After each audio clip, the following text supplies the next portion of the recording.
Welcome once again to the Tin Dog Podcast. My website is www.tin-dog.co.uk, not .com, and remember the hyphen, otherwise you'll probably end at some sort of design company. Anyway, welcome to this week's show. And before I start, I just want to say that last week I was all lined up to do a show. My plan was to do some sort of comedy cast where I would watch Eurovision, make some notes, and then imply that the episode of Doctor Who in fact was much longer than usual, that it had some sort of Terry Wogan voiceover, that Lordy were the aliens, and it was all fabulous. It was like sort of Love and Monsters, only good. However, I did watch Eurovision, and I just couldn't bring myself to do it. Eurovision was awful this year. But enough about that. I mean, you don't want to hear about the way that I thought that Sweden's entry was marvellous, and didn't all the countries that voted for each other used to be called Yugoslavia? I'm not going to get involved in politics. Eurovision's bigger than that, or is it smaller than that? Anyway, enough about that, because I think right now we need to be discussing the new episode of Doctor Who. 42 it was called, and it had very few Douglas Adams references. I can't say it had none, because let's face it, they were about to die in the heart of a blazing sun, a bit like Marvin was going to, but never quite got round to. Anyway, it's episode 7, it was delayed by a week, and you know, we all got a bit excited because, well, we were watching something really cool at the end of episode 6. Of course, what we were watching was all the great bits of the whole of the rest of the season. You know, bits of human nature, bits of this, bits of that. But what we got was, well, I don't want to say it was bad. I enjoyed it, it was nice. But let's put it this way. This weekend, I went to visit my parents, and my dad is a huge Doctor Who fan, or at least was many years ago. I mean, let's face it, he watched the very first episode when it was broadcast, and that is quite an achievement. But he did say to me that he'd stopped watching it, and it came as a bit of a surprise to me, or he only saw it when I was there. But anyway, that's not that bad. So we watched it together like we did when I was a child, and we took the mick like we did all the time. And it did feel like an old Doctor Who, but it didn't feel like it because we were watching it together. It felt like it because it was an old classic Doctor Who story. A bunch of strangers stranded, in peril, being bumped off for no adequately explored reason, and then the Doctor intercedes. It's the horror of Fang Rock. It's Planet of Evil. It's Robots of Death. It's a lot of Tom Baker stories. It's a lot of what people saw as, well, you know, Doctor Who at its best. Directed by a great director, with some reasonably good, well, actually some very good acting involved.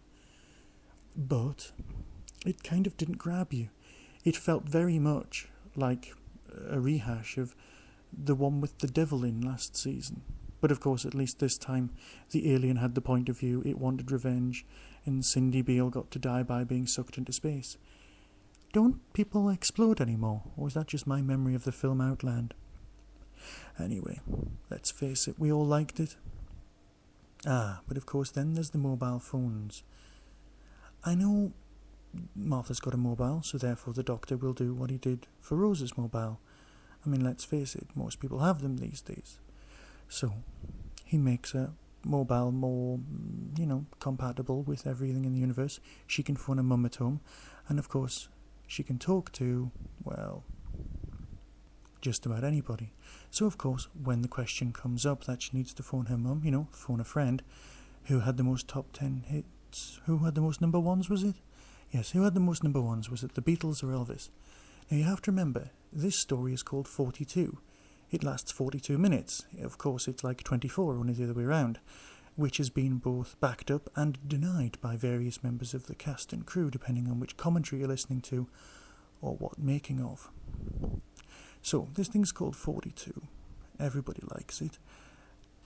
It's, he's got 42 minutes to save the world, and she phones her mum as phone a friend. Now, it's the 42nd century. You can't tell me that someone isn't going to come along and re-edit, re-release, or indeed mess about with Elvis or the Beatles. Come on, at some point in the future, somebody's going to mix them both together. Elvis versus the Beatles. You can't tell me that hasn't already been done on some music channel. And that gets to a number one.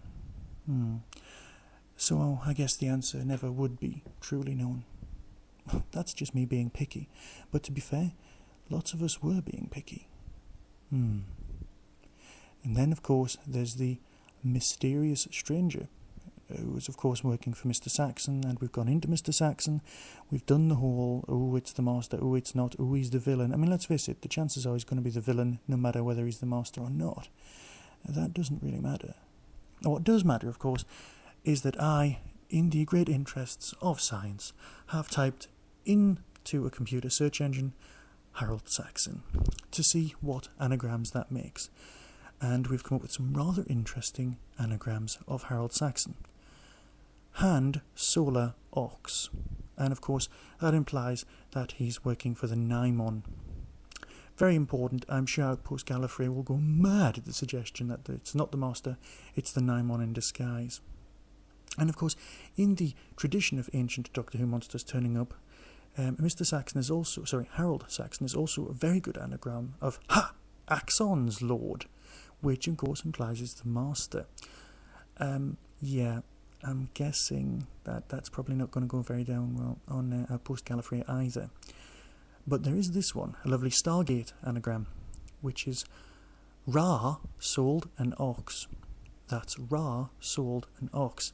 Sadly, that's Ra spelled R-A-H, so you can't really use that one. But hey, if it causes some arguments, let's go with it.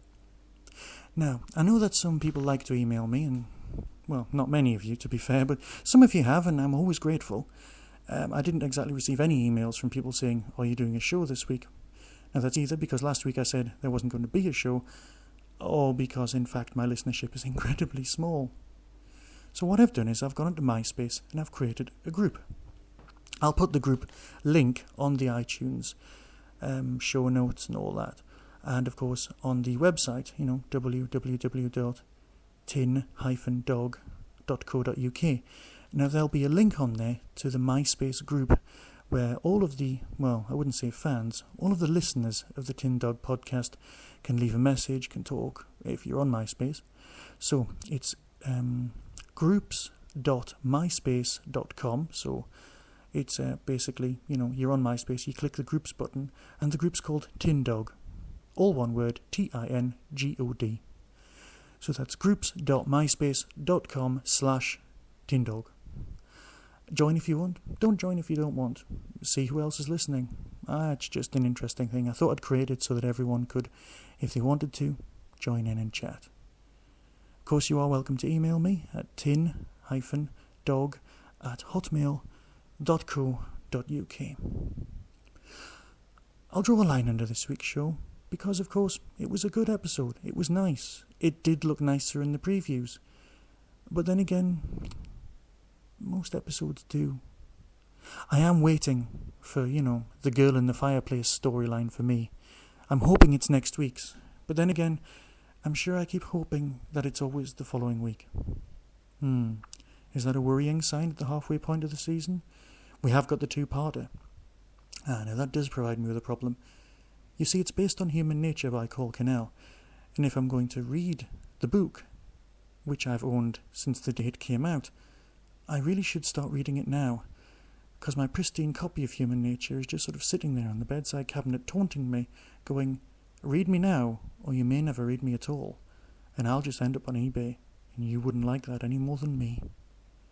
Yeah, because obviously, books lie there on your bedside cabinet, taunting you at night.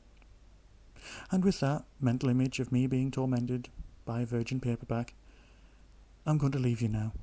I'll see you soon, and I'll speak to you after next week's show. Be seeing you.